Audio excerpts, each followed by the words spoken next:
The shrine world of Calvaris had known centuries of silence. Its skies were the color of old parchment, its mountains carved into monuments of saints whose names were no longer remembered. Pilgrims came still, though fewer with each passing age, their voices thin against the vastness of ruined cathedrals. At night the air smelled of dust and extinguished incense, as though the world itself had once been holy and now only bore the ash of its own forgotten prayers. It was beneath such a sky that the wound opened. First came a shudder through the veil of reality, so faint that only the astropaths chained in their sanctums felt it. They cried out in one voice, a death knell to sanity, their eyes rupturing like overripe fruit as visions of an approaching shadow tore them apart. Bells tolled across the great basilica of the martyr's heart, though no hand had pulled their ropes. The people of Calvaris turned upward. What they saw was not a comet, not a meteor, nor any star of their emperor's dominion. It was a fracture, jagged and wrong, a gash of lightless fire stretching across the firmament. From within it poured a wind that carried no air, yet it made banners tremble, it made the stones of ancient churches moan. Priests fell to their knees, chanting litanies of warding, their voices trembling with half-belief. Then from the wound a figure descended. His form was cloaked in black so deep it seemed to swallow the torchlight around him. Armor of night-shaded iron clung to his massive frame, runes etched in languages older than this galaxy. Upon his unseen face was set a crown of burning shadow, jagged and terrible, as though shards of some broken star had been hammered into a helm. His presence was not merely seen, it was felt, a suffocation, a pressure upon the chest, the terror of inevitability given shape. The Witch-King had entered the galaxy of the 41st millennium. The earth beneath him cracked when his boots touched the shrine steps. Frost bloomed outward from his tread, devouring the warm dust of the day. Pilgrims scattered in screams, yet their cries were smothered, their voices stolen by a silence that emanated from him like a second aura. Even the bells ceased, even the wind stopped, only his voice remained. It was not a sound that passed through the air, but through the soul, a resonance of doom, a decree from a place beyond life. "I am come," it whispered in every mind, and for those too frail, their bodies simply failed them, collapsing like husks around him. From the highest tower of the basilica, Cardinal Vera beheld the apparition. His heart seized, yet he forced himself to speak, raising his crozier as though the gilded staff could ward this intruder. "By the God Emperor's light, begone, shadow," he cried, his voice carrying across the square. The Witch-King turned. Though no eyes could be seen within the iron helm, the weight of his gaze struck the cardinal like a hammer blow. The crozier trembled, frost climbed the golden metal, splitting it apart in his hands. Vera fell to his knees, breath misting before him, his final words a desperate prayer that froze on his lips. The crowd scattered, but none escaped. The Witch-King raised his gauntleted hand, and the very shadows of the pilgrims stretched unnaturally long. They screamed as their own darkness rose up and strangled them, binding arms, tearing throats. A tide of death swept the courtyard, yet no blood stained the stones, only the cold, only the silence. High above, the warp fissure howled.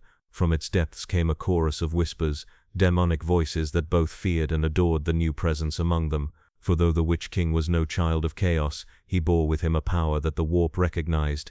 He was a sovereign of despair, a tyrant of death, and in him the ruinous powers saw both rival and servant. Upon the broken steps of the basilica, he paused. He turned his helm toward the heavens of this galaxy, black skies flecked with cruel stars. This was not his Middle-earth, nor any realm his master had once desired, yet he felt the weave of destiny tug upon him, the Imperium itself bending to his will. Here, in this bleak expanse where faith was enforced with fire and heresy drowned in blood, he sensed a throne unguarded, a dominion ripe for conquest. The Witch-King's voice sounded once more, vast and inexorable. "This world shall be my citadel," and the warp answered. Frost swallowed the basilica, turning ancient saints to statues of ice. The reliquaries cracked, spilling bones that had been venerated for 1,000 years, now nothing but shards beneath his boots. The banners of the Emperor froze solid and snapped like brittle twigs, falling into ruin. Above, the rift widened, a black storm poured through, lightning that carried no light, thunder that echoed only in the skull. Across the subsector, ships in orbit felt their machine spirits wail in despair. Vox channels screamed with static, Auspex readouts bled into madness. On distant worlds, children woke screaming from nightmares of a crowned shadow. The Witch-King ascended the basilica's central altar, black steel steps groaning beneath him. He placed his hand upon the stone table once consecrated to the god emperor of mankind. With a whisper it cracked in two, spilling centuries of sacred oil across the floor. Flames ignited, yet they burned blue, casting the cathedral in unholy light. He raised his crown toward the void. At that moment, every astropath across the sector felt the cold hand of his arrival. Some went blind, their souls scoured, others clawed at their faces until nothing remained but blood and ruin. The echo of his proclamation filled them. I am deathless, I am inevitable, I am king. On the world below, the survivors of Calvaris fled into the hills, whispering of the shadow crowned in flame.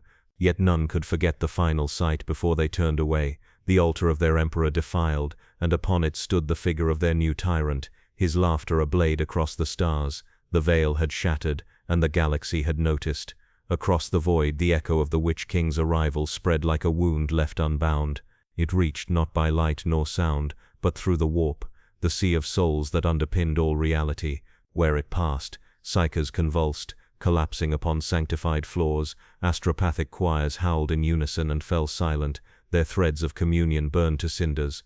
On the forge moon of Arkin's belt, a choir of 100 astropaths labored ceaselessly to maintain communication between distant fleets of the Imperium. When the shadow touched them, every last throat sang in torment. Their eyes became stars for an instant before bursting into liquid ruin. In the silence that followed, the cogitators recorded only one phrase, etched into every slate in letters of frost: he rises. The Ordo Malleus, keepers of mankind's most forbidden truths, were the first to heed the cry. In their sealed chambers upon Titan, where the grey nights trained unending beneath vaults of star-wrought stone, Inquisitor Ethelus broke the seal upon a reliquary of warnings. Its parchments had not been disturbed for 10,000 years, yet the ink was still black, the warnings fresh. Beware the crowned shadow that comes from beyond the firmament. He wears death as a cloak, and no daemon calls him master. Erethus felt his blood run cold. Few prophecies were so direct, fewer still were written in a hand older than the Imperium itself. Elsewhere, aboard the battle fleet of Admiral Corvain, the disturbance was felt in the coldest fashion. His astropath was a veteran of 100 campaigns, her soul scarred yet unbroken, but at the first taste of the Witch-King's essence she began to shriek, clawing her own flesh to ribbons until her heart gave out in his arms. With her dying breath she croaked the words, "A king of shadows walks among stars." In every corner of the subsector the shadow name spread. Not all understood its meaning, but all knew its weight. Priests filled their sermons with desperate words of fortitude, insisting the emperor's light was eternal. Yet their eyes betrayed fear, for they had glimpsed the cold wind that now stalked their flocks. On Calvaris itself the transformation deepened. The basilica that had cracked beneath the Witch-King's hand no longer resembled a house of worship. Frost had swallowed its pillars, the faces of saints eroded into blank white masks. Upon its altar he had carved a seat of iron and stone, jagged and immense. He sat upon it like a sovereign enthroned, his gauntleted fingers tracing the hilt of a blade that shimmered in and out of existence, half bound to the warp, half to the mortal realm. Shadows gathered at his feet. They were not daemons, nor men, nor spirits as this galaxy named them. They were wraiths, echoes of those he had slain upon arrival, drawn back from their husks, now chained to his will. Their hollow eyes gleamed faintly, flickering like dying stars. They whispered ceaselessly, yet their whispers formed one word alone: King, King, King, and still his crown burned. The black crown, once a symbol of his master's power in a world of Middle-earth, now reborn as a beacon in the Immaterium. The warp itself recoiled and yet was drawn to it, its tides bending toward him like moths circling a flame too cold to comprehend. Chaos gods turned their eyes, curious. Some laughed, some hissed, yet none moved against him, for his essence was alien. He was not their creature, not born of their wars. He was an intruder, and that made him dangerous beyond reckoning. Inquisitor Erethus knelt within the sanctum of Titan, whispering the litany of vigilance as he weighed his course. Reports cascaded into his hands, worlds losing contact, ships misnavigating into the abyss, psychic screams from a single planetary system. It was clear, Calvaris had become the heart of the wound. Grey Knight Brother Captain Deiros entered, his armor bearing the runes of daemon hunters, his halberd gleaming with wards. "Speak it," he demanded, his voice cold, resolute. "The shadow has taken form," Erethus answered, lifting one of the frost-etched parchments. "Not daemon, not mortal, but crowned and rising. If we do not strike now, he will build a throne that none may unseat." Deiros bowed his head. "Then we march. In the name of Titan and the Emperor's wrath we march." Back upon Calvaris, the Witch-King gazed into the heavens. He felt the tremor of armies mobilizing, the threads of destiny tightening. To him it mattered little. This galaxy was ripe with endless war, its people slaves to fear, faith and blood. A world such as this was his by nature. He rose from the throne, his cloak trailing shadows across the frozen stone, his gauntlet lifted, and the dead stirred once more. The cardinal, whose prayer had frozen in his throat, stumbled forward, eyes now twin pinpricks of black flame. Behind him came the husks of pilgrims, their broken spines straightened, their mouths sewn shut by shadow. An army was forming, not of chaos nor of man, but of silence and obedience. The Witch-King's voice filled the ruined square, a pronouncement to his growing horde. Rise and serve. This galaxy shall know a new dominion, and I, crowned in shadow, shall be its lord. Lightning split the skies, not of storm but of warp's wound widening. The fracture above Calvaris throbbed like a living scar, vomiting tendrils of green and violet flame. Beyond it, the stars themselves seemed dimmer, as if recoiling from the lightless power now enthroned among them. And in the deep Imperium, gods stirred restlessly, their whispers clashing like storms. Was he to be rival, pawn or doom? None could yet decide, but all agreed upon one truth. The Black Crown had risen, and the galaxy would bleed for it.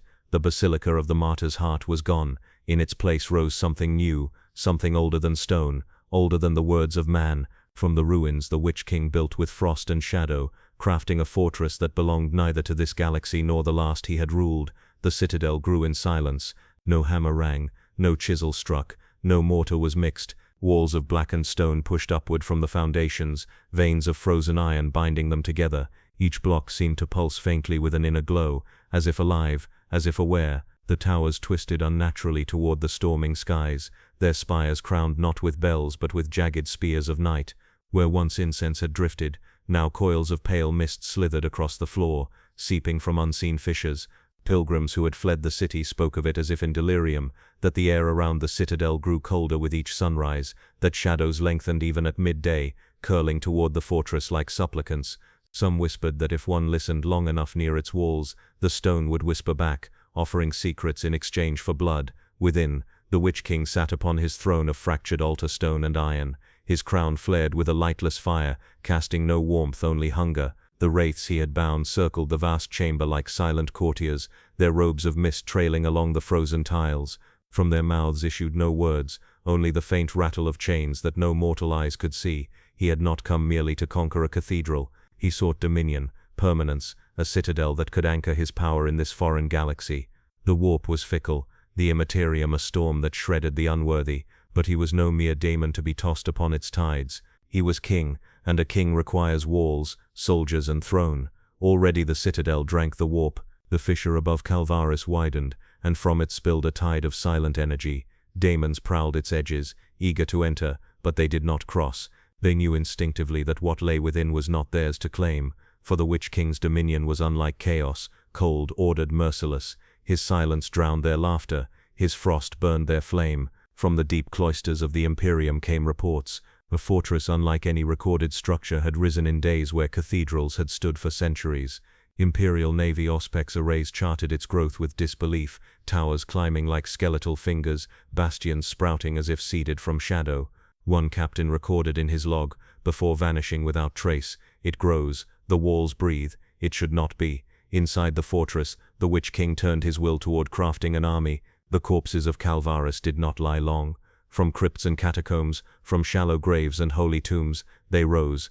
Their bones rattled, their eyes burned with hollow flame, their hands gripped weapons that had once been buried in remembrance. Entire processions of saints' remains, once venerated, now walked in chains of shadow, their gilded armor blackened under his command. The citadel echoed with their march, yet no sound carried beyond its walls. It was an army without breath, without voice. The only sound was the ringing of phantom blades drawn in unison, an orchestra of death that obeyed only the Witch-King's silent decree. On the third night of its rising, the Witch-King walked its battlements. His gaze swept across the dark fields where snow that was not snow gathered, ash frost spread by his presence. The stars above were veiled behind warp storm clouds, and the rift pulsed like a malignant heart. He raised his gauntlet toward it, and the storm bent, threads of unreality winding into the crown upon his helm. A voice, alien yet strangely familiar, brushed against him from the depths of the Imperium.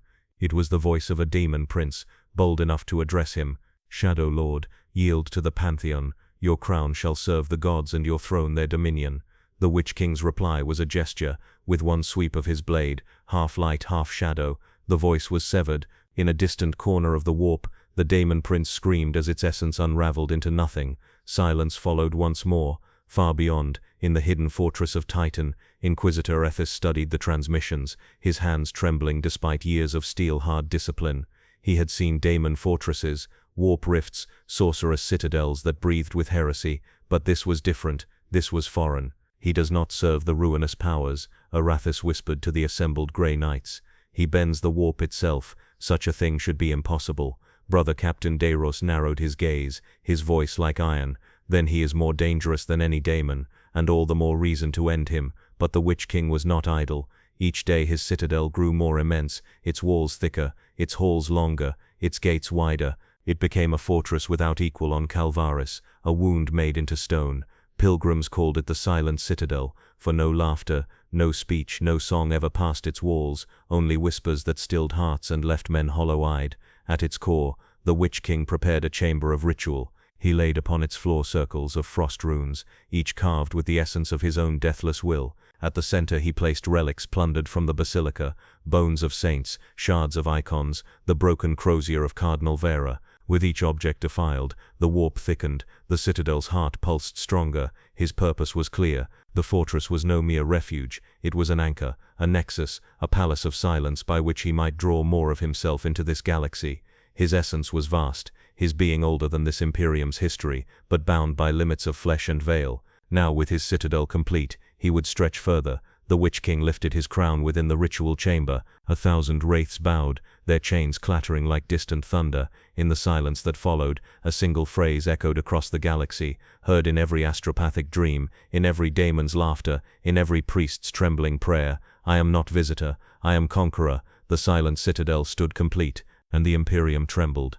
On Titan, within vaults carved of adamantium and sanctified stone, the Ordo Malleus convened. The chamber was vast, its walls lined with reliquaries of daemon skulls and blackened staves bound in chains of blessed silver. Here the air was heavy with incense, and the lingering psychic pressure of 1,000 purges. Only direst of crises called the Inquisition together in such a place, and the death of Calvaris's holy basilica was dire indeed. Inquisitor Ethis stood before the conclave, his voice steady though his heart pounded like a war drum. He laid before them the fractured data slates, the scrawled records of astropaths who had died screaming, and the last picked captures taken from orbit. They showed the citadel of frost and shadow, its towers rising like broken teeth against the storm-racked skies. This is not the work of chaos as we understand it, he declared, his words cutting through the muttering of gathered lords. Demons flee before his silence. The warp bends, yet does not consume him. We face an intruder, a crowned sovereign, whose nature is unlike any heretic we have known. A gaunt inquisitor named Valek leaned forward, his augmetic eye clicking as it magnified the grainy images. If not of chaos, then what? Xenos. His voice dripped contempt, though unease lingered beneath. Not Xenos, Arathis replied. Something older, something outside. The chamber stirred with unease. For all the Imperium's might, it feared most what it could not categorize. Heresy had names: Tziench, Korn, Slanesh, Nurgle. But this shadow bore none, and that made it monstrous beyond measure. The Grand Master of the Grey Knights, Kaldor Drygo, presided silently upon his throne of black stone. His eyes, cold as the void, lingered upon the trembling images of the Witch-King enthroned. When at last he spoke, his voice was as inexorable as judgment. He must be destroyed. The words reverberated like iron striking iron. There was no debate, no doubt. For the Grey Knights there was only duty. Brother Captain Deiros stepped forward, his armor etched with warding sigils, the haft of his nemesis halberd clutched in gauntlets of silver. Grant me leave, and I shall lead the strike. We will descend upon Calvaris, scour the citadel, and shatter this crowned pretender. Arathis inclined his head but did not lower his gaze. Strike, yes, but be wary. Already his shadow stretches. Ships vanish upon translation. Choirs are silenced. This is not a foe that bleeds as mortals bleed. Beyond Titan, the Imperium stirred. Astropathic messages were dispatched, encoded, shielded by layers of holy cipher, to warn the Segmentum authorities. The Adeptus Mechanicus issued half-frenzied requests for relics and artifacts recovered from the site, eager to catalogue or perhaps harness the unnatural frost.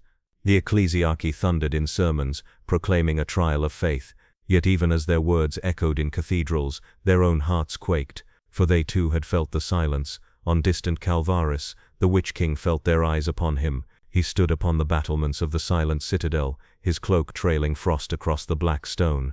Wraiths whispered around him, bowing low as though they too sensed the scrutiny of unseen watchers.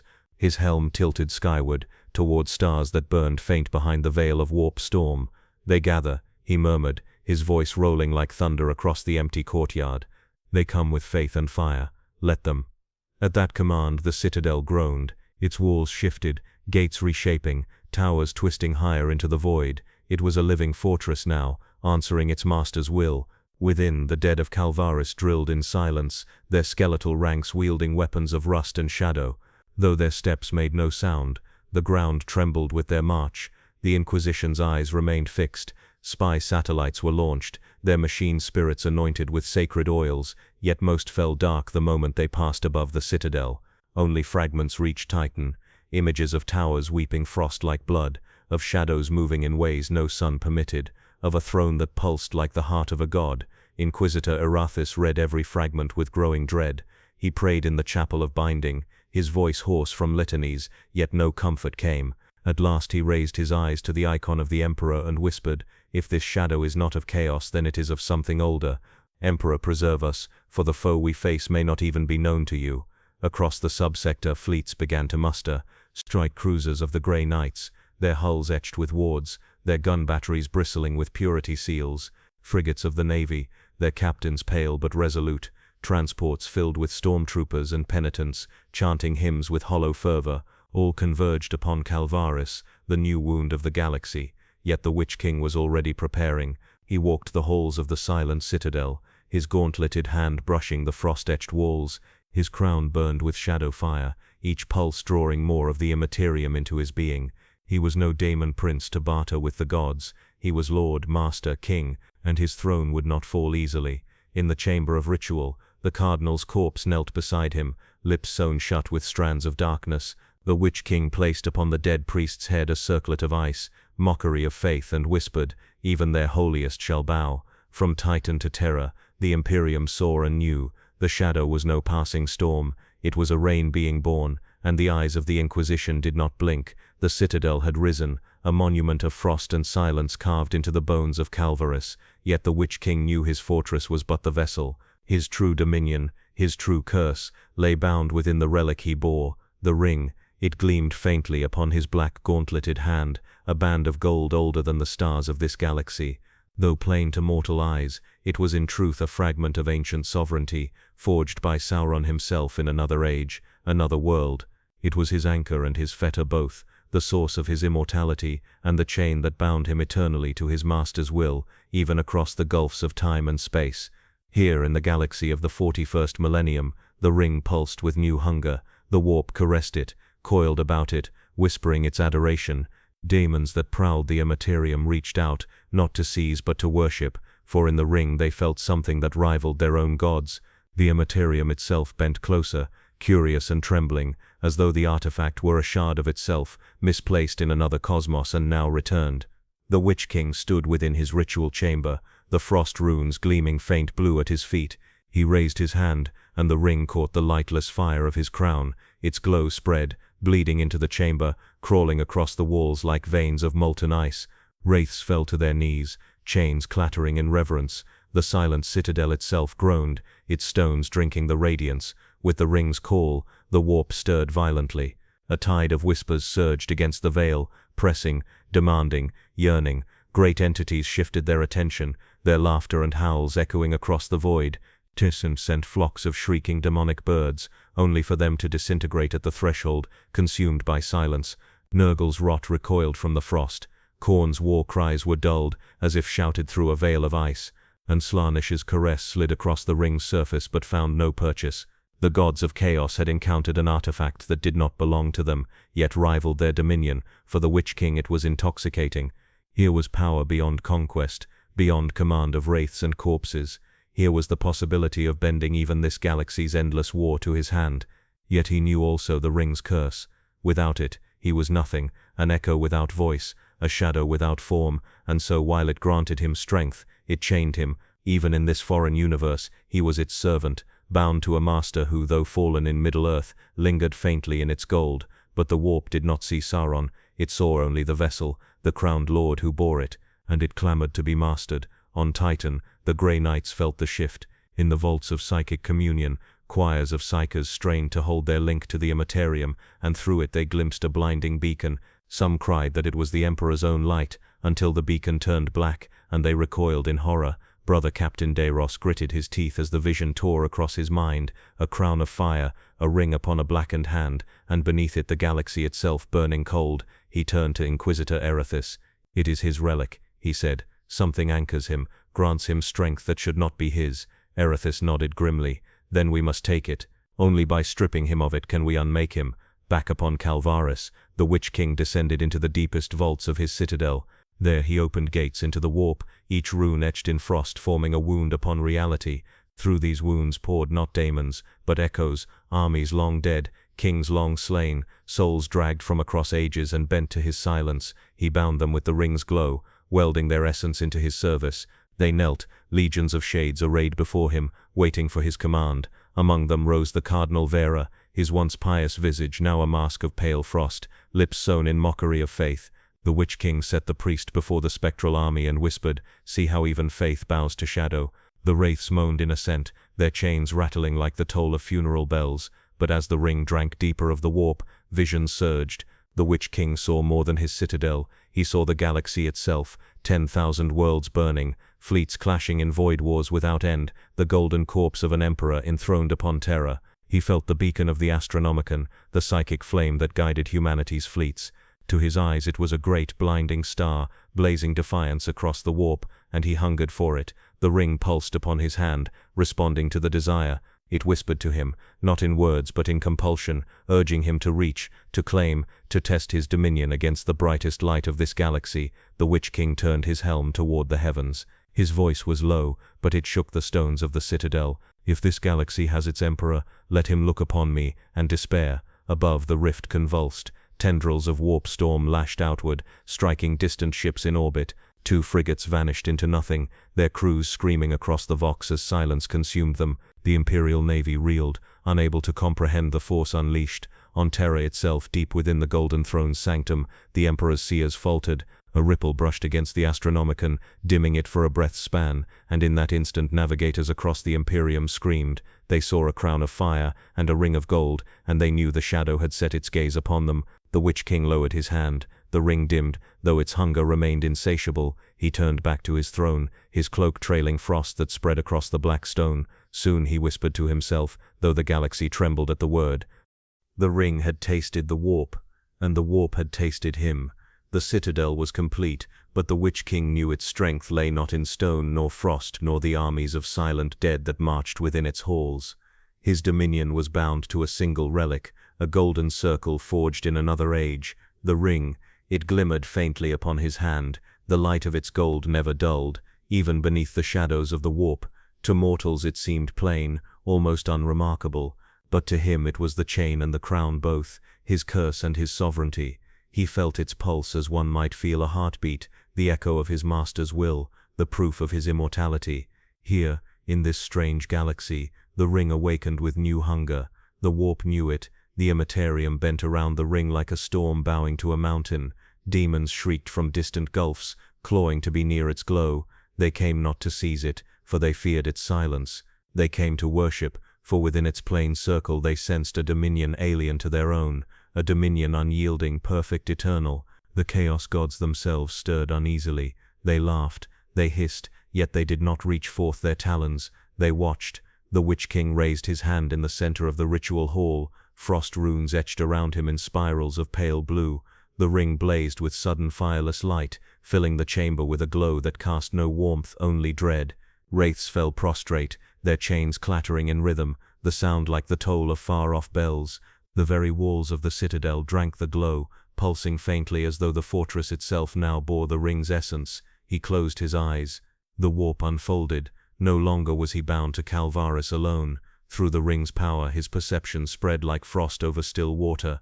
He saw fleets traversing the void, he felt the golden blaze of the Astronomicon, he heard the constant screaming chorus of humanity's psychers. For a heartbeat of eternity, he stood astride the galaxy, and the galaxy recoiled, but the ring demanded more. It whispered with its voiceless compulsion, urging him to claim, to devour, to bend all light to shadow. The Witch-King's gauntleted hand trembled with the weight of that hunger. From the depths of the warp, a voice dared answer. It was vast, slithering, the echo of a demon prince swollen with the favor of Tench. Yield the relic, Shadow Lord. Serve, and you shall be granted eternity among gods. The Witch-King's laughter was the breaking of ice. He spoke no words, but his will sharpened like a blade. With one gesture of the ring, the demon prince's essence collapsed in upon itself, dissolving into a scream that faded into silence. The warp shuddered, and the gods turned their gaze more warily upon him. On Titan, the psychic resonance reached the Grey Knights. Brother Captain Deiros staggered as the vision struck him, a crowned figure with a ring of gold, his shadow coiling around stars. He gasped as if struck by fire. The relic binds him, he said to Inquisitor Arathis. It grants power beyond demonhood, but chains him to it. Without it he is nothing. Arathis's face darkened. Then we must strike for it. All else is folly. Back upon Calvaris, the Witch-King bent the ring's light toward his armies. The corpses of saints and pilgrims stiffened, their bones clattering as they rose. Shadows wound about their limbs, binding them tighter than sinew, granting them motion without breath. Their sockets flared with pale flame as they took their places within the citadel's halls. He raised the Cardinal Vera, crown of ice upon the priest's frozen skull, to stand as herald of his dominion. Even the holy were nothing before the ring's will. The fortress itself shifted with every pulse. Towers groaned upward, gates widened, frost deepened upon the stones. The citadel was no longer a bastion alone, it was becoming a vessel for the ring, an anchor of its dominion within the galaxy. The Witch-King felt his own essence stretching, strengthened, sharpened, as though he were no longer intruder but conqueror. And then came the vision. Through the ring's fire, he saw the Astronomicon, a blaze of psychic radiance, a star that guided humanity's fleets across the void. To him it was a challenge, a rival throne that dared to shine in defiance of his silence. His will surged toward it, hungry, vast, compelled. For a moment, the Astronomicon faltered. Across the Imperium, navigators screamed as the flame dimmed, and they beheld in its place a crown of shadow, a hand bearing a golden ring. Upon Terra, deep within the sanctum of the golden throne, the Emperor's seers trembled. A ripple of foreign sovereignty had brushed against their master's light. A crowned tyrant, draped in silence, had dared stretch his hand toward the beacon. The Witch-King lowered his hand at last, the ring dimming though its hunger lingered. The citadel quaked as if exhaling, its stones slick with frost. Around him, wraiths whispered in worship, their voices a tide of chains. He returned to his throne, and his laughter echoed through the silent halls. The ring had touched the warp, and the warp had not resisted. Astropathic choirs, bound in their sanctums with chains of faith and iron, began to wither like extinguished candles. Where once their chanting bridged the gulf of stars, now silence devoured them. In hive cities, administrators found their signals dark. In void ships, captains heard only static when they sought guidance from their soul-bound psychers. One by one, the threads of communication unraveled. It began on Calvaris itself. Those few astropaths who had not perished when the Witch-King first descended, now lay writhing upon the floors of their cells, their eyes weeping frost. They screamed not in words but in silence, mouths open though no sound escaped. Their keepers fled, leaving them to die. Within hours, the citadel's shadow had reached further, coiling through the warp lanes of the sector. On the forge world of Brontis, an astropathic choir of 50 raised their voices to the Astronomicon, and then fell silent mid-chant. Their overseers entered the sanctum to find 50 corpses seated upright, their mouths frozen into smiles not their own, their eyes replaced with black frost. Cogitators recorded one phrase, written upon every data slate in letters of ice. He hears you. Inquisitor Arathis received the reports upon Titan. His jaw tightened as he read the accounts. He reaches through the warp, he said aloud, voice hoarse from too many sleepless nights. Not to speak, to silence. Brother Captain Deiros stood nearby, armored in silver, his halberd leaning against the wall like an executioner's blade. Then he seeks to blind us, he growled. If the choirs fall, fleets are lost, worlds are left without warning. It is the tactic of a conqueror. Arathis nodded grimly. The Imperium fights blind already. This shadow makes us deaf as well. But the Grey Knights were not so easily cowed. In their fortress monastery, psychic wards flared to life.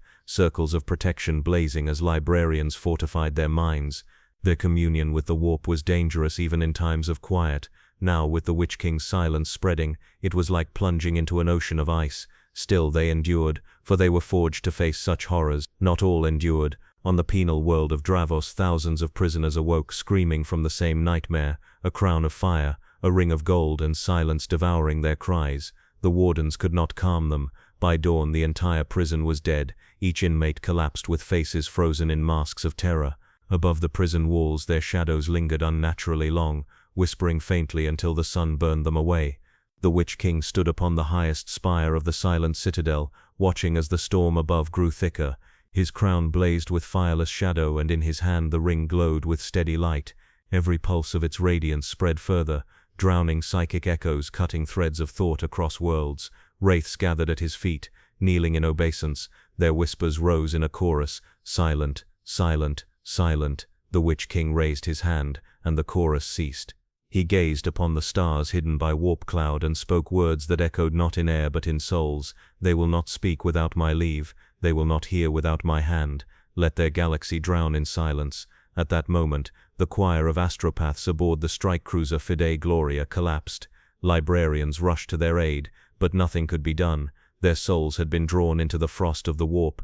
The ship veered off course, its navigator blind. Dozens perished when the vessel slipped from the void into the heart of an asteroid field, its hull torn apart. Word spread through the segmentum, a shadow that silenced choirs, a foe who unmade the Emperor's voice across the stars. Faith wavered. Priests thundered from pulpits that the Emperor was testing his servants, but their voices trembled, and even they feared the silence between their words. On Terra, the High Lords convened in secret council. Few dared speak openly of the threat, for to admit that astropathic choirs were failing was to admit vulnerability. Yet even there, within the cradle of the Imperium, whispers spread of a crowned figure glimpsed in nightmares, a tyrant who walked between stars on a path of frost. And still the silence spread. The Witch-King returned to his throne. At his feet the Cardinal Vera's corpse knelt, a grotesque herald.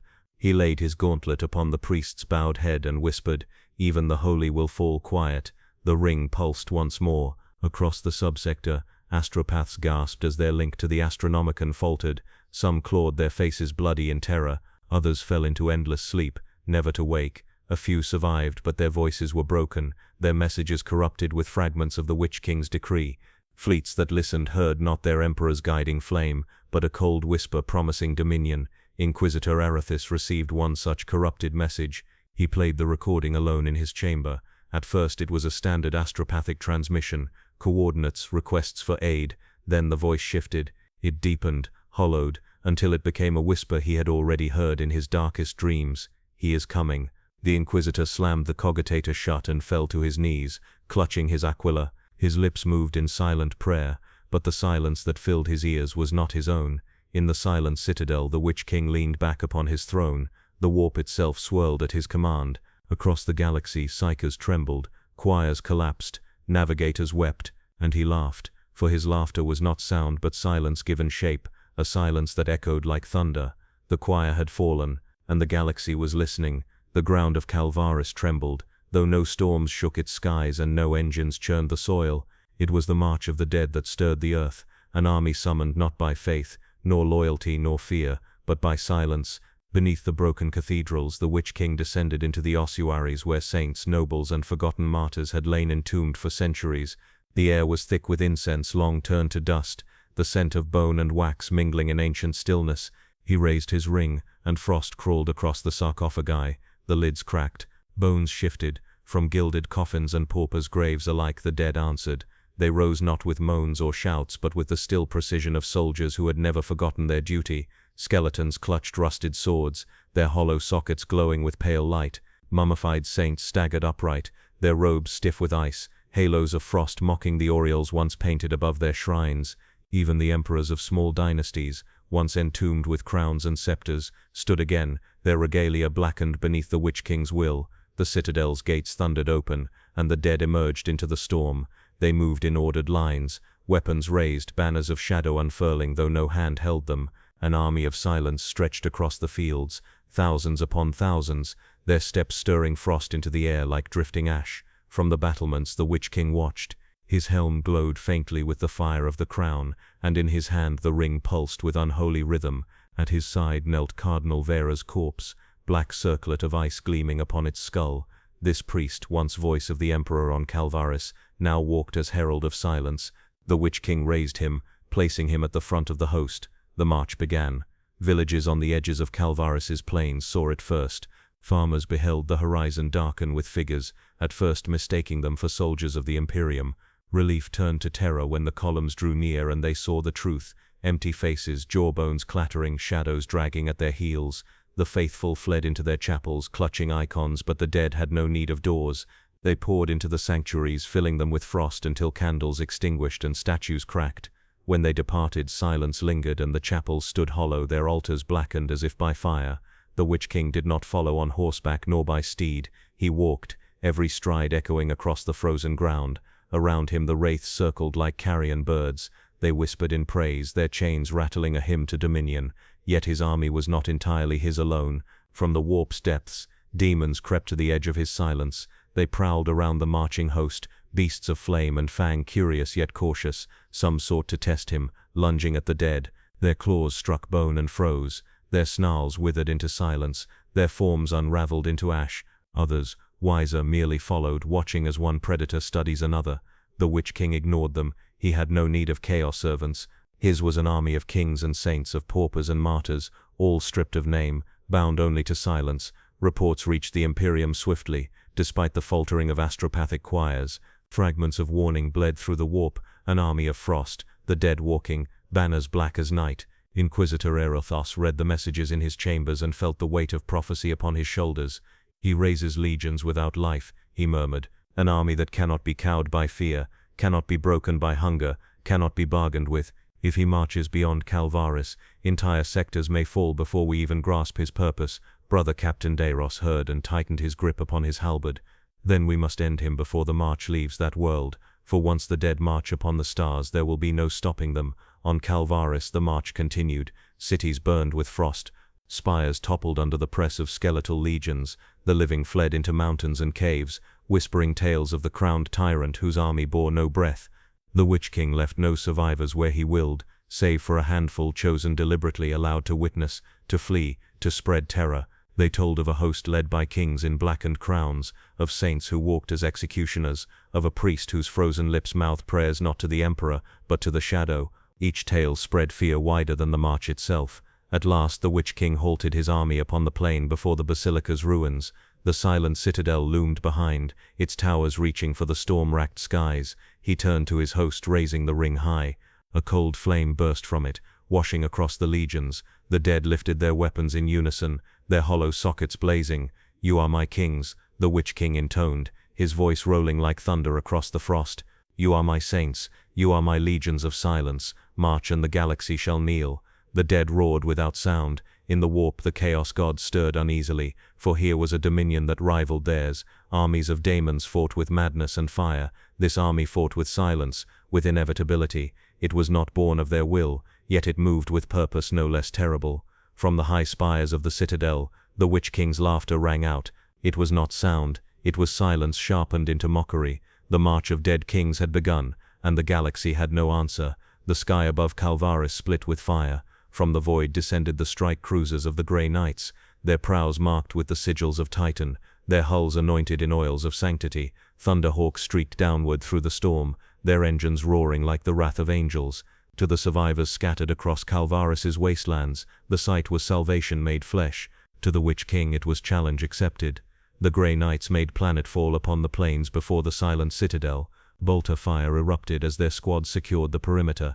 Disciplined lines advancing through drifts of frost and the wreckage of ruined villages. Their silvered armor gleamed in the dim light, every plate engraved with wards against the warp. Nemesis halberds crackled with psychic energy, sanctified blades forged for the destruction of demons. They came not as men but as judgment. Brother Captain Deiros strode at their head, his presence a pillar of resolve, his voice carried over the voxnet unshaken by the storm. "Brothers, remember your vows. This foe is no daemon of chaos, but he is corruption nonetheless. His silence will not drown our faith." The Grey Knights advanced in squads of 5, their boots crunching upon frost-coated ground. Every breath they exhaled formed halos of steam, quickly consumed by the unnatural chill spreading outward from the citadel. Then the Witch-King opened his gates. The vast doors of blackened stone swung outward without a sound, and from them poured the dead. Skeletal legions surged forward, thousands strong, their eyes alight with pale flame. Pilgrims and saints, nobles and martyrs, all marched as one, weapons raised in unison. At their front walked Cardinal Vera's corpse, crown of ice upon his brow, crozier of frost gripped in bone-white fingers. The Grey Knights raised their storm bolters and opened fire. Explosive shells tore through the ranks of the dead, shattering skulls, splintering ribs, blasting apart entire files of skeletons.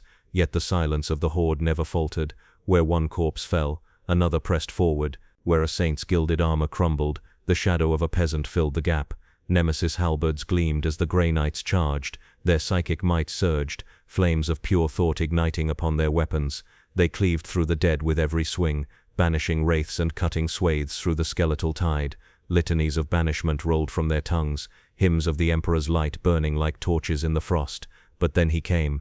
The Witch-King stepped forth from the citadel, his crown blazing with shadow fire, the ring gleaming upon his gauntlet. His presence fell over the battlefield like the weight of a mountain. Frost spread beneath his stride, smothering the flames of bolter shells, dulling the crackle of psychic wards. The Grey Knights felt his gaze even through their helms, a gaze that was not eyes but inevitability. Brother Captain Deiros raised his halberd, voice booming, "By the Emperor's will I cast you down, Shadow." The Witch-King lifted his blade, half flesh and half warp, a weapon that seemed to hum with the silence of graves. When it struck, the sound was the shattering of bells. Grey Knights staggered as the psychic wards about them faltered. One fell, cleaved from shoulder to hip, his body dissolving into frozen shards. The knights rallied, their librarian channeling a storm of psychic flame. Fire surged across the battlefield, consuming ranks of the dead. The Witch-King raised his ring, and the fire died. The silence smothered it, turning flame into ash, ash into frost. The librarian collapsed, blood seeping from his eyes. Bolter fire roared again, defiant. A Justicar leapt forward, halberd striking sparks against the Witch-King's crown. The impact rang like a tolling knell, but the Witch-King did not fall. His gauntlet closed upon the Justicar's helm, frost spreading, and the warrior's body froze solid, shattering when cast aside. Yet the Grey Knights did not break. They closed around their captain, chanting louder, their voices a wall against the silence. Their blades burned with renewed psychic wrath, carving deeper into the undead host. For every knight that fell, another fought harder, driven by the Emperor's fire. The Witch-King raised his voice, not in roar, but in whisper that carried across the battlefield. "Your faith is fragile, your light will fade, you will join the silence." Deiros answered with a cry that shook the voxnet. "The Emperor is light eternal." His halberd blazed as he struck, sparks flying as it clashed against the Witch-King's blade. The shockwave of the duel rippled across the plain, scattering corpses and staggering knights alike. The battle raged, silver against shadow, flame against frost. The Grey Knights were the Imperium's mightiest daemon hunters, yet here they faced a foe who was neither daemon nor man. Their every strength was met with silence, their every fire smothered by frost. Still they did not yield. At the heart of the battlefield, locked in struggle, Brother Captain Deiros and the Witch-King struck again and again, blades ringing with the sound of worlds ending. Around them, the dead pressed forward, the knights held their ground, and the silent citadel loomed above like a tomb awaiting its builders. The duel's outcome was uncertain, but in that moment, all of Calvaris knew. The Grey Knights had drawn their blades, and the shadow had answered. The battlefield before the silent citadel still reeked of frost and blood. The Grey Knights had withdrawn, battered but unbroken, their dead recovered, their vows renewed. They had not triumphed, but neither had they been destroyed. For the Witch-King it was enough. His throne still stood, his crown still burned, and his legions remained without number. Yet the galaxy had taken notice. Not only the Imperium but others. From the deep void came a new shadow, a warship of the Black Legion, its hull a patchwork of scavenged steel and demonic flesh. The vessel slid through the warp with ease, for it was guided not by charts but by sorcery, drawn to Calvaris like a moth to flame. Upon its bridge stood Sorcerer Malcadros, favored of the Warmaster Abaddon. His armor was lacquered black, trimmed in gold, every plate inscribed with runes of forbidden power. His eyes burned with the light of witch-fire as he gazed upon the storm above Calvaris. There, he whispered, a throne of silence in a galaxy of screams. Malcadros descended upon the planet with a retinue of chosen warriors, their armor scarred by centuries of war. They moved across the frost-stained plain, corpses crunching beneath their boots, until at last they came before the gates of the silent citadel. The gates did not bar them, they swung wide as if beckoning intruders, shadows peeling back like curtains to reveal the vast halls beyond. The Chaos Space Marines strode inward, weapons ready, yet unease prickled even their battle-hardened souls. The silence here was wrong, smothering even the laughter of demons that usually followed in their wake. In the throne hall the Witch-King waited, his crown burned, his ring pulsed, and his voice carried without sound. "You cross my threshold, warrior of ruin. Speak, or fall silent forever." Malcadros bowed low, his arrogance veiled in courtesy. "Great Shadow Lord, I come not as foe but as ally. The galaxy trembles at your silence, yet you have no banner, no legion among the stars. Join with us, serve the Pantheon, and the Black Legion shall be yours to command. Even Abaddon himself will kneel before the Master of Silence." The Witch-King studied him, helm tilting as if weighing a curiosity. Around them the wraiths circled, chains rattling softly. At length he answered, "You mistake me, sorcerer. I am no servant. I am no pawn of your gods. I am Lord. I am King." Malcadros's smile flickered but did not fade. "Even kings must kneel before power greater than their own. The gods offer eternity, and Abaddon offers empire. Together you could burn the Imperium and scatter the stars." The Witch-King rose from his throne. His cloak of shadow trailed frost as he descended the steps, each stride echoing through the hall. He stopped before the sorcerer, towering over him. His gauntlet rose, and the ring gleamed in the dim light. "I already command eternity. What need have I of your masters?" Malcadros stiffened, but pride would not let him retreat. He raised his staff, its tip burning with witch fire. "Defy the Pantheon, and they will consume you. Even now they watch, uncertain whether to crown or to crush you, accept their hand, or face their wrath." The Witch-King's blade appeared in his hand, a weapon of frost and shadow. He leveled it against the sorcerer's throat. "Let them come. I fear no gods. I fear no man. I am silence. I am death." At that instant the wraiths closed in. The Chaos Marines raised their bolters, but the shadows struck first. Chains whipped around them, dragging them into the dark. Screams echoed briefly before being cut short. One by one they vanished, their souls devoured by the silence. Only Malcadros remained. The Witch-King's blade pressed against his gorget. "You sought alliance," the Witch-King said, his voice reverberating through the sorcerer's skull. "Instead you shall serve. Your flesh is dust, your soul is mine." The ring flared, its lightless fire spilling into Malcadros's body. The sorcerer shrieked as his armor froze, his staff shattered, and his soul was wrenched from his body. His form collapsed to the ground, an empty husk of iron and bone. From the shadows rose a new wraith, cloaked in the rags of sorcery, eyes burning with chains of frost. It bowed low before the Witch-King. The crowned Lord of Silence turned and ascended his throne once more. His voice filled the citadel, echoing through stone and soul alike. "Let the gods see, let them know. I do not kneel, I reign." Beyond the citadel the warp storm flared. Daemons shrieked in confusion, for the sorcerer's soul had been stolen, claimed by a dominion not their own. In the deep immaterium, the chaos gods stirred. Tadzench hissed in fury, Khorne roared with rage, Slanesh laughed uneasily, and Nurgle's chuckle carried a note of fear. For the first time in millennia, they had seen a soul denied them. On Titan, Erithis felt the ripple as the sorcerer's essence was consumed. He knelt in the chapel of binding, his voice breaking as he whispered, "He makes war not only with us but with the gods themselves." Brother Captain Deiros clenched his halberd. "Then he is no heretic, he is something worse." And in the halls of the silent citadel, the Witch-King sat upon his throne, a king crowned in shadows, an emperor of silence. His army grew, his dominion deepened, and his defiance rang across the warp like a knell. The pact had been offered, and it had been broken. The Imperium came in fire. Above Calvaris, void ships filled the skies, their hulls etched with the sigils of the Aquila, their batteries glowing with sanctified flame. Strike cruisers, frigates and gunships descended in tight formations, their engines rumbling like judgment from the heavens. Banners of the ecclesiarchy fluttered within the holds, priests chanting hymns of vengeance as stormtroopers armed with holy promethium prepared to descend upon the heretic citadel below. It was exterminatus denied, for the High Lords had decreed that this shadow must not simply be destroyed, but studied, contained and above all conquered. Inquisitor Arithas had argued against hesitation, but his voice was drowned beneath the cries of the ecclesiarchy, and so the order was given. Calvaris would not be purged from orbit, but taken by siege. The first bombardments fell upon the outskirts of the silent citadel.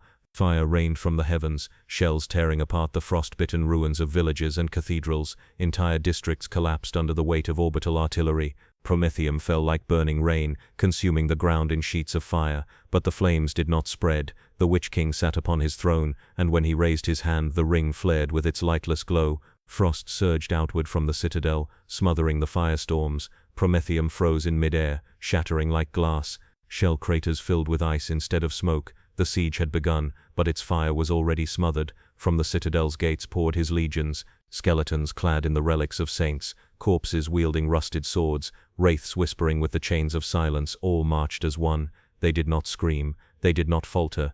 They met the storm-troopers with blades of shadow and frost. The first clash was a massacre. Storm-bolters barked, flamers roared, priests shouted benedictions as they raised their icons high. Rows of corpses were blasted apart, bones shattered beneath explosive shells. Fire licked across the battlefield, engulfing dozens of the Witch-King's soldiers. For a heartbeat, the Imperium cheered, then the fire died. Frost spread across the flames, smothering them in silence. Skeletons stood again, their charred bones reknitting with ice. Corpses torn apart dragged themselves upright, shadows weaving their flesh anew. What the Imperium had destroyed once, silence restored. The Witch-King himself descended onto the battlefield, his crown blazing, his cloak trailing frost. Where he strode, Promethium froze solid, Lus fire dulled, and voices broke into whispers. His blade fell, and squads of stormtroopers shattered like glass.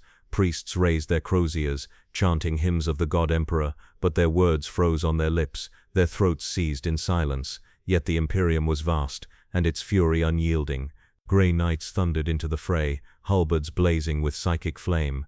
Brother Captain Deros led them once more, his voice a roar of defiance. Hold the line, brothers, where his frost spreads, let the Emperor's fire burn brighter. They struck at the Witch-King's wraiths, banishing them with every sweep of sanctified steel. Psychic bolts blazed across the battlefield, burning holes in the ranks of the undead.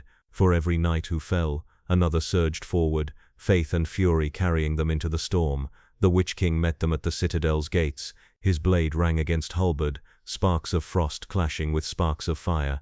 Deros pressed forward, his brothers rallying around him.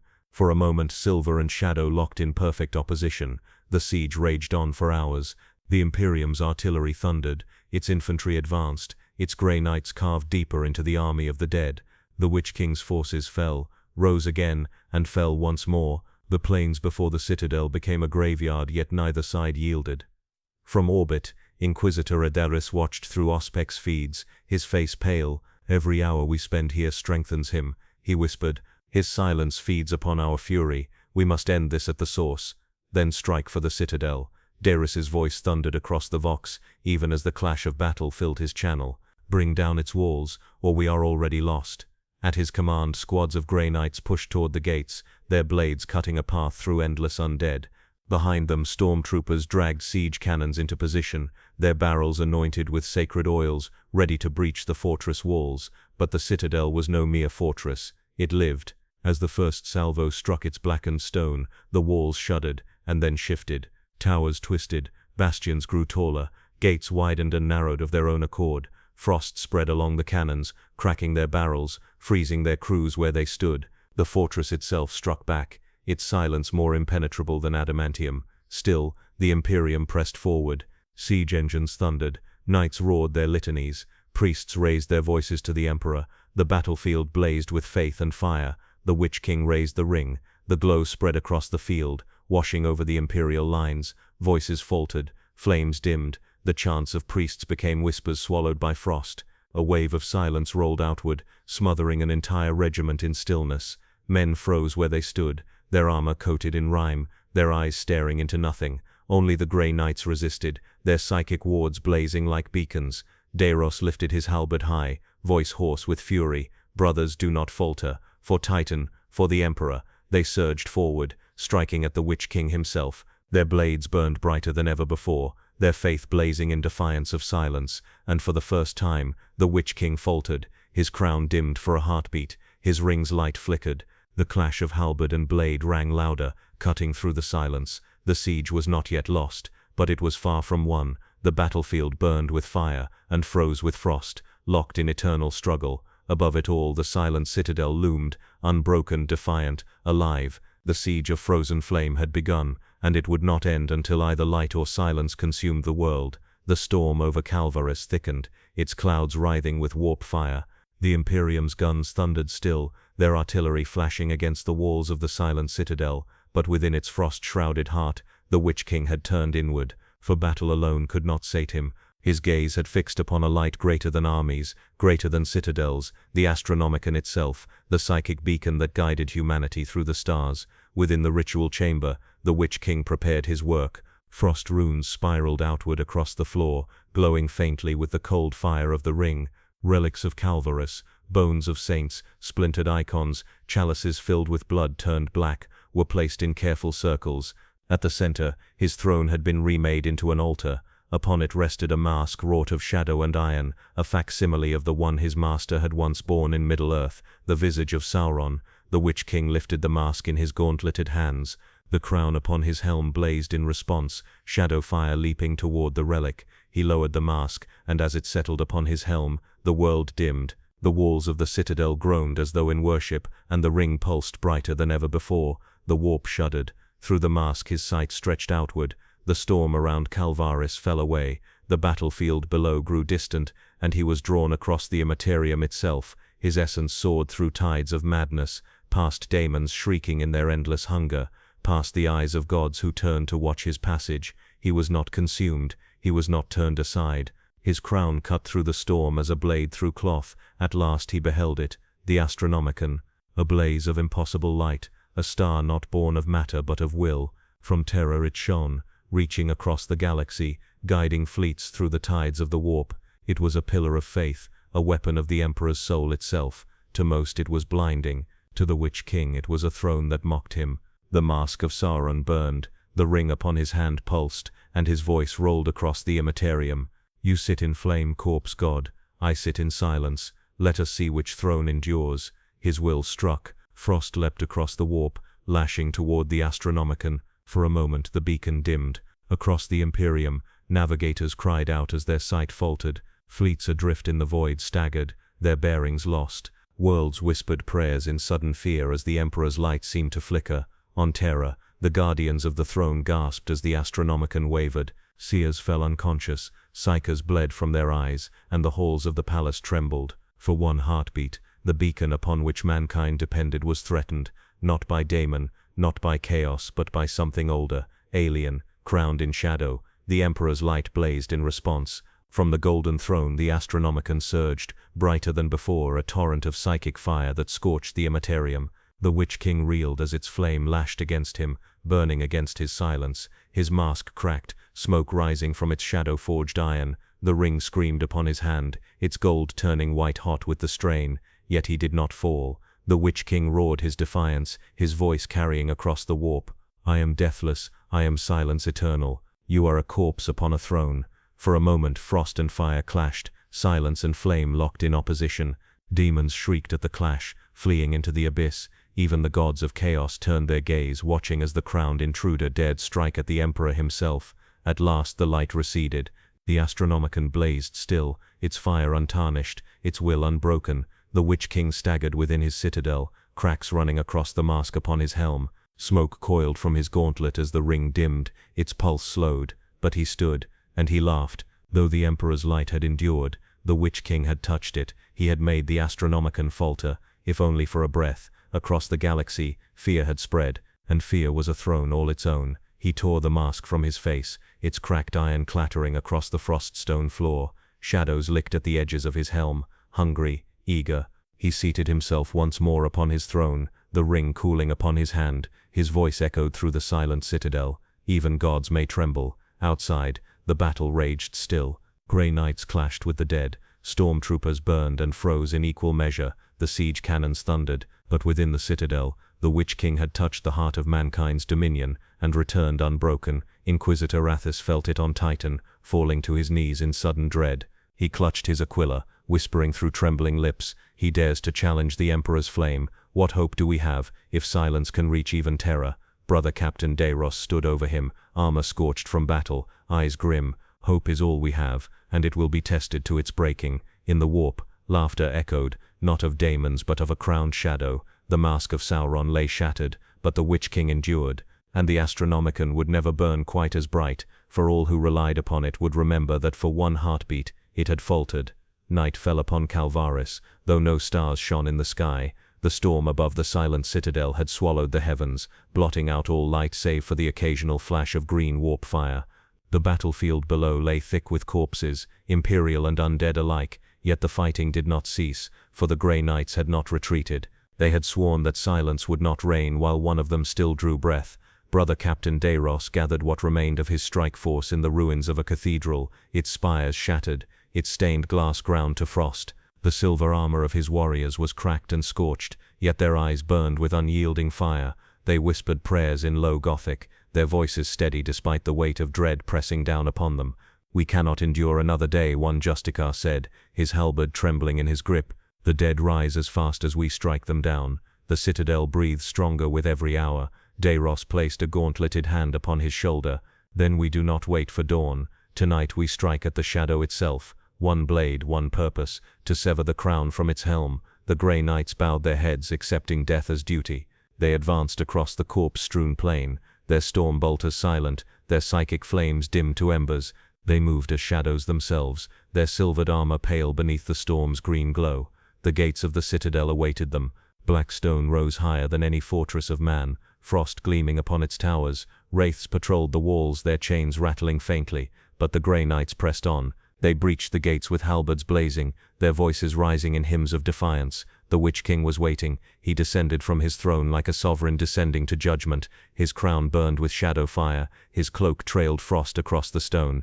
The ring pulsed upon his hand, and his blade of silence gleamed in the storm light. Around him, wraiths gathered, their whispers forming a chorus that filled the citadel's courtyard. "Silent, silent, silent." Deiros raised his halberd. "By Titan's will, by the Emperor's flame, I cast you down." The Grey Knights surged forward, blades of silver clashing with blades of frost. Psychic fire blazed as they channeled their souls into every strike, burning wraiths into nothing, banishing shadows with their chants. For a time, they pushed the Witch-King back, their unity a wall of fire against his silence. But he was deathless. The Witch-King struck with his blade, each swing a storm. One knight fell, cleaved in half, his soul extinguished as frost devoured him. Another staggered as the ring's light flared, his armor freezing solid before shattering like glass. Still they pressed on, even as their number dwindled. The duel reached its height when Deiros himself faced the Witch-King in the center of the courtyard. Their blades met again and again, sparks of frost and fire bursting outward with each strike. The force of their clash shook the citadel, stones cracking beneath their feet.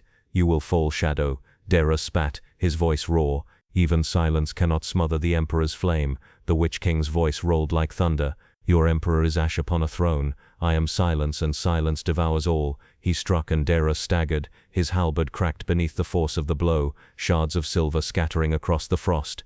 The Witch-King raised his blade for the final strike, but Deiros was not finished. With his broken weapon, he channeled all the psychic fire of his soul, every ounce of his faith, every vow he had ever sworn. His body blazed with light, a beacon against the storm. He hurled himself forward, striking not with steel but with spirit. His gauntlet slammed against the ring, his voice a final cry. For the Emperor, for a heartbeat the battlefield froze. The Witch-King reeled as the psychic fire clashed against the ring's silence. Frost cracked, shadows split, the citadel itself groaned. The crown upon his helm dimmed, the flame of silence flickering. For the first time, the Witch-King staggered as though wounded, but it was not enough. The ring flared, stronger than even Deiros's faith. The fire guttered, the light was smothered, and the captain fell. His body struck the frost with a sound like shattering stone, his soul devoured by silence. The Grey Knights cried out as their leader fell, but their cries were swallowed before they left their lips. The Witch-King stood tall, crown blazing once more. He raised his blade, and swept it across the courtyard. One by one the Grey Knights fell, some frozen in place, others shattered like glass, their weapons breaking with them. Only a handful managed to retreat, dragged away by their brothers, their voices hoarse with grief. The courtyard was silent again. The Witch-King looked down upon the broken halberd of brother Captain Deiros, the last remnant of his defiance. He crushed it beneath his boot. His voice echoed through the citadel, rolling across the battlefield. "The Emperor's knights are broken. Their flame is ash. Only silence endures." Inquisitor Erethus, watching from orbit, felt the psychic death knell of the knights. His knees buckled, his hand clutching at his chest. "They have fallen," he whispered. "The Emperor's chosen, broken, and in the silent citadel the Witch-King raised the ring once more, his crown flaring with fireless light. His laughter echoed across Calvaris, across the warp, across the galaxy. The knights had come to break him. Instead, they had been broken. The air aboard the strike cruiser was heavy with failure. The grey knights who had survived knelt in silence, their armor cracked and scorched, their voices hoarse from prayers spoken over the fallen. The body of brother Captain Deiros lay within a sanctified shroud, his halberd shattered beyond repair. Even in death, his soul had burned brightly, but the Witch-King's silence had smothered it all the same. Inquisitor Erithus stood apart, his face pale, his eyes hollow. For days he had watched the battle unfold through auspex screens and psychic reports, and for days he had urged restraint, careful planning. Now restraint seemed cowardice. The Grey Knights had bled, the armies of the Imperium had burned, and still the citadel stood, its shadow stretched wider each hour, as if the world itself were suffocating. He turned to the survivors, voice steady though his heart quaked. This cannot continue. If silence reigns here, it will spread across the stars. If the citadel remains, the Imperium itself will falter. There is only one path left. I must descend myself. The knights stirred, some in protest, others in grim assent. A Justicar bowed his head. If it is your will, Inquisitor, we shall accompany you. Arathis shook his head. No, you have endured enough. This task is mine. The Inquisition does not send others to die in its stead. And so alone he descended to the world below. The ruins of Calvaris stretched before him like the carcass of a world long dead. Ash frost coated the stones, banners of the ecclesiarchy lay torn and frozen upon the ground, and statues of saints crumbled into white dust at his passing. His footsteps echoed through the silence, the sound devoured before it traveled far. The silent citadel loomed ahead, its towers higher than mountains, its gates yawning open like the maw of a beast. The storm above it writhed in green and black, warp fire crackling faintly against the frost. The citadel seemed to breathe, its walls expanding and contracting, the sound like the groan of a dying titan. Arathis entered. Within, the halls were vast, their ceilings lost in shadow, their walls lined with frozen relics of the basilica. Icons of the emperor were blackened, their golden halos cracked, their eyes gouged out and replaced with frost. Choir stalls stood empty, their benches filled with wraiths kneeling in endless worship. Candles burned with no flame, only shadows flickering upon the walls. The Inquisitor's boots carried him forward. His last pistol felt useless in his hand, his rosette like a trinket against the storm. Yet he pressed on, whispering litanies beneath his breath, his faith clutched to his chest like a dying flame. At last he reached the throne hall. The sight before him froze his breath. The Witch-King sat upon a throne of bone and ash, the fragments of saints and martyrs fused into blackened stone. Frost crawled across it, turning skulls into crowns, ribs into pillars, spines into steps. Around him knelt an army of the dead, thousands of husks bent in eternal obeisance. At the foot of the throne knelt Cardinal Vera's corpse, his frozen lips still moving in silent prayer to a master not his own. The Witch-King himself was terrible to behold. His crown blazed with fireless shadow, the ring pulsed upon his hand, and his helm tilted as his unseen gaze fell upon Arathis. The silence pressed down upon the Inquisitor like a weight, stealing his breath, stilling his thoughts. You came, the Witch-King said, though his voice was not sound. It was presence, a decree written into the marrow of bone. One man, alone to kneel before silence. Arathis forced himself upright. His hand shook, but he raised his aquila, the symbol of the Emperor. I kneel before no shadow. I am the voice of his wrath, the hand of his justice. Your silence will end here. The Witch-King's laughter rolled through the hall, not sound but silence sharpened into mockery. Justice, your Emperor sits upon a throne of rot. He cannot speak, cannot move, cannot see. His beacon falters, his knights are ash. What justice lies in silence greater than his own? Arathis gritted his teeth, whispering louder now, his prayers a weapon against despair. He reached into his cloak and drew forth a relic, a shard of the Emperor's own armor, a sliver carried by the Inquisition since the Siege of Terror. It glowed faintly in his hand, warmth radiating from it like sunlight through storm. The Witch-King stilled. For the first time his helm tilted as if in caution. Arathis raised the relic high.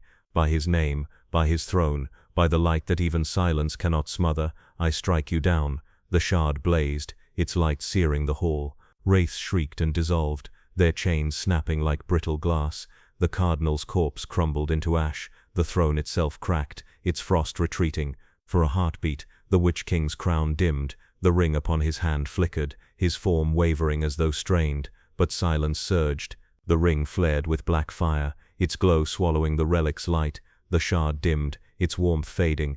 Arathis staggered, his strength drained, his hand burning as frost crawled across his skin. The relic fell, clattering to the stone floor, its glow extinguished. The Witch-King rose from his throne. He loomed above the Inquisitor, his blade gleaming with shadow. Even your Emperor's flesh cannot save you. All thrones crumble, all crowns burn, only silence endures. Arathis fell to his knees, gasping, his Aquila slipping from his grasp. For a moment, despair seized him, yet even as the blade rose above him, he whispered one final prayer, not for victory, not for salvation, but for warning. The Witch-King brought the blade down. The throne of ashes stood complete, and the Inquisitor's fate became another silence. The world of Calvaris burned, though its fire was unlike any the Imperium had ever known. The siege continued, shells falling from orbit, promethium flowing across the plain in rivers of flame, yet every fire was devoured by frost, every blast smothered by silence. The silent citadel stood unbroken, its towers rising higher with every hour, drinking the blood of battle like nourishment. In orbit, the commanders of the fleet gathered in desperate council. Stormtroopers had perished in the tens of thousands, Grey Knights lay entombed in frozen ruins, and Inquisitor Athis was lost within the citadel. The survivors whispered what no one dared to admit: victory was impossible, and so the word was spoken. Exterminatis. Admiral Corvan, his face carved with grief, delivered the decree. We cannot hold this world, we cannot conquer this shadow. The silence spreads with every hour, and if it reaches further, we doom the segmentum entire. By his will we burn Calvaris. Priests wailed at the command, some in sorrow, others in fury, yet the order could not be undone. Orbital warheads were prepared, cyclonic torpedoes anointed with holy oils, their machine spirits awakened with litanies of wrath. Soon fire would scour Calvaris to ash, but below, in the heart of the silent citadel, the Witch-King was already prepared. Upon his throne of bone and frost, he had carved a ritual circle that filled the entire hall. Frost runes pulsed across the stone, connected by veins of shadow and silence. At their heart burned the ring, its golden fireless light pulsing as though it were a star. The Witch-King spread his arms, his crown blazing with black flame, his voice rolling through the chamber. The galaxy burns with fire, I shall eclipse it with silence. Not one world, not one fleet, but suns themselves shall dim before me. The dead knelt in rows, thousands upon thousands, their hollow sockets fixed upon their master. Wraiths circled the ritual, chains clattering in rhythm, their whispers weaving into a hymn. The citadel shook with the power gathered within, its walls trembling, its towers bleeding frost into the sky. He began the incantation, the warp answered. Tides of unreality surged into the chamber, drawn by the ring, chained by the crown. The floor split as shadow spilled upward, forming columns of black fire that reached toward the heavens. The air itself froze and cracked, light bending unnaturally as though the world itself resisted. Across the battlefield, Imperial soldiers collapsed as the silence deepened. Psychers screamed as their minds filled with the Witch-King's voice. Even orbiting ships felt the weight, their machine spirits keening as though the void itself had turned against them. Brother Captain Deiros was dead, but a handful of Grey Knights remained. They gathered in the ruins of a chapel, feeling the tide of silence press upon their souls. Their Justica raised his broken halberd, voice hoarse but resolute. Brothers, we have one chance left. We must cut through his ritual before the torpedoes fall. If he completes this incantation, fire will mean nothing. They charged once more into the storm. From orbit, Admiral Corvain prepared to give the final order. Cyclonic warheads primed, torpedoes ready, the fleet held its breath. Priests sang their dirges, stormtroopers prayed in silence, navigators wept as the Astronomicon dimmed faintly once more. On my word, the Admiral whispered. Below, the Grey Knights broke into the citadel. Their blades blazed with psychic fire as they cut through waves of undead, pushing toward the throne hall. Their chants rose louder, drowning out despair. For Titan, for the Emperor. The Witch-King raised his helm as they entered. His ritual blazed brighter, the ring pulsing like a sun. He spoke, his voice a decree that froze the marrow of bone. You are too late. My silence shall eclipse your stars. The knights roared in defiance. They hurled themselves at him, blades clashing against shadow, psychic fire burning against frost. The ritual trembled as their fury broke its rhythm, yet it did not falter. The ring shone brighter, its light spreading across the chamber like the dawn of a false sun. Above, Admiral Corvain raised his hand. Release. The torpedoes fell. The Witch-King's incantation reached its peak. His voice thundered across the warp. Let suns grow cold. Let galaxies fall to shadow. Let silence reign eternal. Frost fire erupted from the citadel, a pillar of shadow stabbing upward into the storm. It struck the falling torpedoes, wrapping them in silence. Explosions blossomed, but without sound, without flame. They froze mid-detonation, their fury swallowed. The weapons of exterminatus were undone. The fleet reeled in horror. Impossible, Corvain gasped, his voice breaking. Even Cyclonics. The Witch-King stood taller upon his throne, his crown blazing. He laughed, and the laugh was not sound, but silence sharpened into triumph. Your fire means nothing. Your wrath is ash. Only silence endures. The grey knights fought still, their halberds blazing, their litanies shaking the walls. One drove his blade into the heart of the ritual circle, sparks of frost and fire colliding. The chamber quaked, the citadel groaned, shadows shrieking as they recoiled. For a heartbeat, the incantation faltered. The Witch-King turned, his blade sweeping in fury. The knight fell, body shattered into frost, yet his sacrifice had left a crack in the ritual's perfection. The circle flickered, the ring dimmed faintly, the silence trembled. The Witch-King raised the ring high once more, pouring his essence into it, patching the wound with his own immortality. The citadel stilled, the incantation blazed anew, and the dead roared in voiceless triumph. From orbit, the fleet stared in disbelief. Their strongest weapons had failed, their faith wavered, and upon the world below, the Witch-King's ritual reached toward the stars. The last incantation had begun, and if it finished, even suns might fall to silence. Calvaris burned. The skies above the silent citadel writhed with fire and frost, storms of warp lightning clawing through clouds of ash. The battlefield below was a graveyard of millions, imperial soldiers frozen where they stood, stormtroopers entombed in rime, grey knights shattered into fragments of silver and silence. Yet the dead did not rest. They marched still, their hollow sockets lit with pale flame, their weapons raised in voiceless obedience. Upon his throne of bone and ash, the Witch-King reigned. The last incantation pulsed around him, frost runes blazing, the ring burning upon his hand with a brilliance that turned the chamber white with shadow light. The silent citadel was no longer fortress but beacon, an unholy star radiating silence across the sector. Astropathic choirs collapsed by the thousands, vox traffic faltered, the Astronomicon dimmed once more.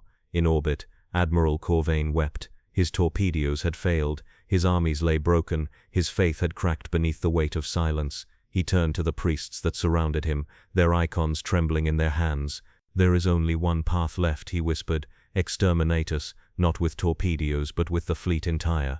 We burn the atmosphere, crack the crust, drown the world. The command spread through the armada. Plasma reactors surged, lance batteries charged, cyclonic detonators armed anew. Entire ships prayed as their machine spirits howled in dread, knowing their task was annihilation, not only of Calvaris but of themselves.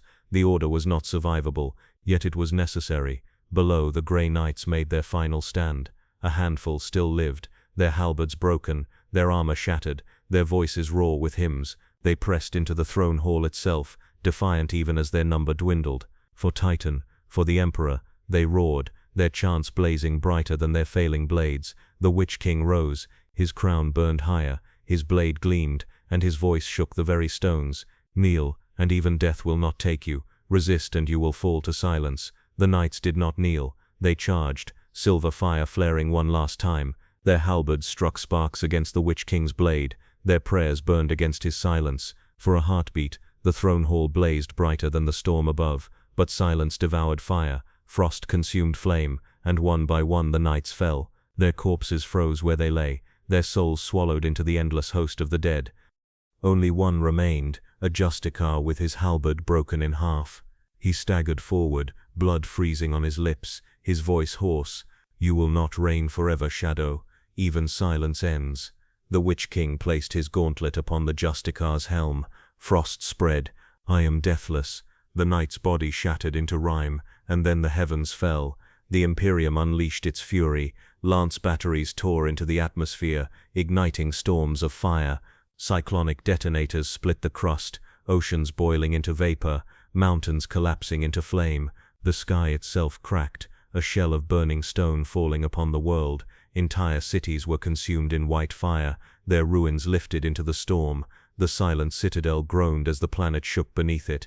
Towers cracked, walls split, spires crumbled. Yet the Witch-King did not flinch. He raised the ring high, its light flaring brighter than the fire that consumed the world. His crown blazed in defiance, his voice echoing across the dying planet. Burn your world, break your stars, silence will endure. The firestorm swallowed Calvaris. The citadel collapsed into ash, its towers torn apart, its throne buried beneath the weight of burning stone. The armies of the dead were obliterated, their husks shattered into dust. The planet's crust split, magma flooding the plains, oceans of fire swallowing all. From orbit, the fleet watched as Calvaris cracked and fell inward, its surface collapsing into molten ruin.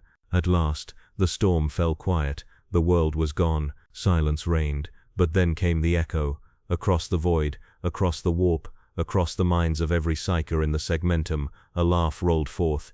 It was not sound, it was silence given voice, silence sharpened into mockery. On Titan, grey knights knelt in their sanctum, their litanies faltering as the laugh filled their minds. On Terra, the Astronomicon flickered once more, the seers of the Golden Throne trembling as the echo brushed their souls. Across the galaxy, navigators wept as they glimpsed in their dreams a crowned figure standing upon a throne of ash, the ring gleaming upon his hand. The Witch-King was gone from Calvaris, the planet was ash, the citadel reduced to ruin, but his presence lingered, his silence endured, for he was not bound to one world, nor to one throne.